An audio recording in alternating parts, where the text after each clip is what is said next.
World War II, the European front. An Asian American officer leads white soldiers into a Nazi stronghold. They said no one would follow him, but they did. They said no one would remember him, but we must. His name was Young Ok Kim, a Korean American, a U.S. Army colonel, and a hero hidden in plain sight. Born an outsider, on February 5, 1919, Young Ok Kim was born in Los Angeles, California, the son of Korean immigrants. His father, Kim Soon-kwon, had fought for Korean independence during Japan's brutal occupation. In Korea, speaking the language or flying the flag could get you imprisoned or worse. Kim's parents fled across the Pacific, hoping America would offer a new beginning. But what they found was a new kind of battle. Asian Americans weren't welcome, no citizenship, segregated schools, open racism. Still, Young Ok Kim believed that America could live up to its ideals if he was willing to fight for them. The officer no one wanted. In 1943, Kim volunteered for the U.S. Army. He entered officer candidate school and graduated with high honors. But just before he commissioned, a superior warned him, "White troops won't take orders from an Oriental." Kim replied, "Whether they follow me or not will depend on the kind of leader I am." He was assigned to the 100th Infantry Battalion, a unit made up entirely of Japanese Americans. As a Korean American, he was initially concerned about tensions with his Japanese American comrades. But Young Ok Kim simply said, "We're all soldiers fighting for America." And soon, everyone came to respect his leadership, a legend in Italy. In July 1944, near the Italian village of Vidiciatico, Lieutenant Kim led a high-risk reconnaissance mission.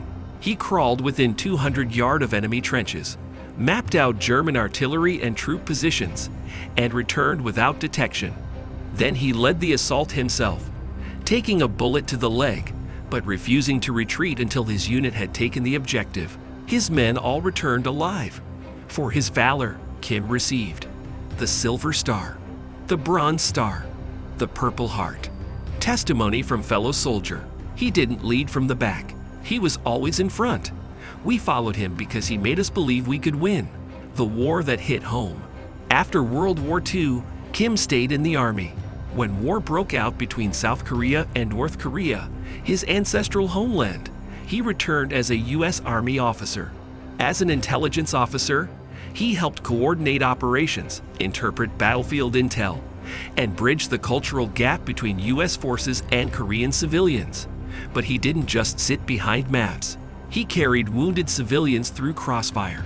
He helped refugees find safety. He fought not just for land, but for people. The real battle begins.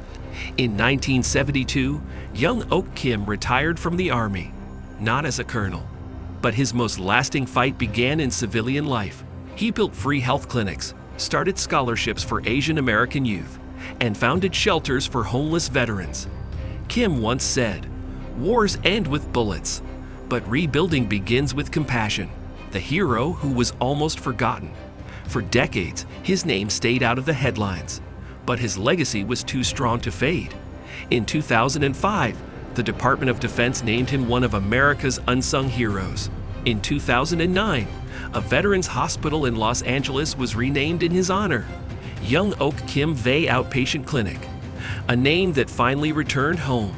Colonel Young Ok Kim fought 2 wars, but never once let hatred define him. He was Korean. He was American. He was the kind of leader the world rarely sees, but should never forget. Young Ok Kim, colonel, soldier, servant, hero.